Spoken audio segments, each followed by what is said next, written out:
prédation forestière chinoise dans ladépêche.fr du 10 août 2021. Les achats chinois de chênes français ont grimpé de 42% à fin mai par rapport à 2020 et de 66% pour les résineux. Entre janvier et mai 2021, il est parti 187 160 m3 de chênes français en Chine, directement de la forêt française, sans aucune transformation. Pourquoi cette prédation ? En 2017, la Chine a décidé d'interdire l'abattage de ces forêts pendant les 99 prochaines années. De plus, l'arrêt des exportations de bois russes représente également d'énormes pertes pour la Chine. En effet, 70% des exportations russes lui étaient destinées. Les douanes françaises indiquent que plus de 230 000 m3 de chênes français ont été exportés sur 5 mois, toutes destinations confondues.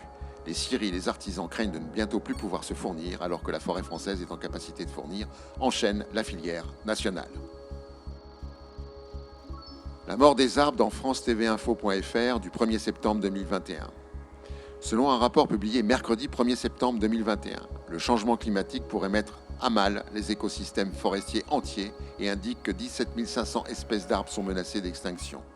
Un total de 142 espèces sont considérées comme disparues et plus de 440 sont sur le point de l'être, avec moins de 50 arbres existants à l'état sauvage dans le monde.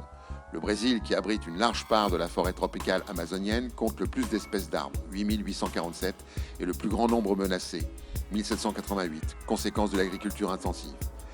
Mais la plus forte proportion d'espèces menacées se trouve dans les régions tropicales d'Afrique, en particulier à Madagascar et sur l'île Maurice, où 59% et 57% respectivement des espèces sont en danger. Ce que les arbres nous murmurent dans monsieurmondialisation.org du 19 mai 2021. Selon Jean-Claude Nouard, ancien technicien forestier, nos forêts françaises sont en train de disparaître au profit de monocultures d'arbres intensives. Destruction des sols, pesticides, mécanisation lourde, coupe rase, privatisation du secteur, les forêts françaises ont déjà en partie dénaturé pour le pire.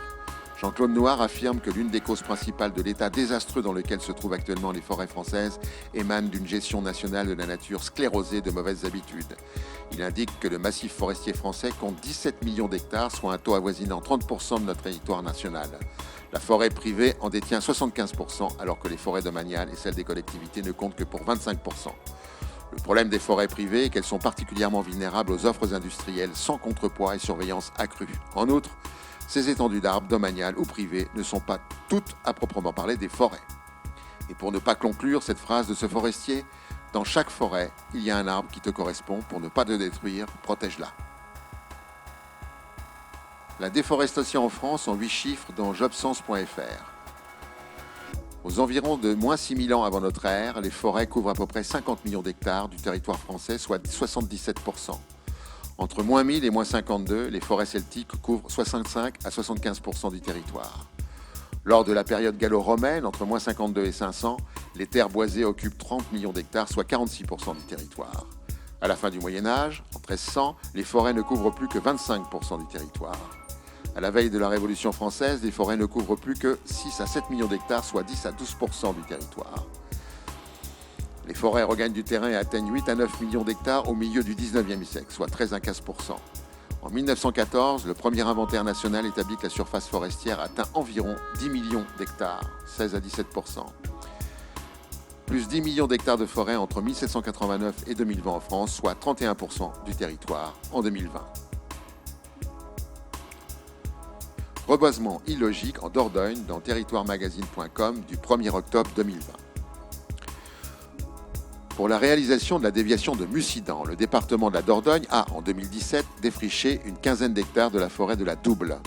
Par ordre de la préfecture, le département doit procéder à un boisement de 40 hectares et pour ce faire, recourir à des coupes rases de forêt de châtaigniers, incluant la technique de l'arrachage complet des racines des arbres, notamment sur une zone Natura 2000, vallée de la Double.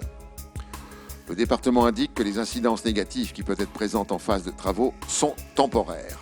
À terme, le projet intègre la conservation d'une diversité d'espèces dans la dynamique forestière. En réalité, la préoccupation du département est avant tout économique. Les arbres qui seront coupés et dessouchés vont en effet être vendus. Le châtaignier pour la pâte à papier, le chêne pour sa qualité intrinsèque. Et pour finir, la connerie sylvestre du mois. À la prochaine fois.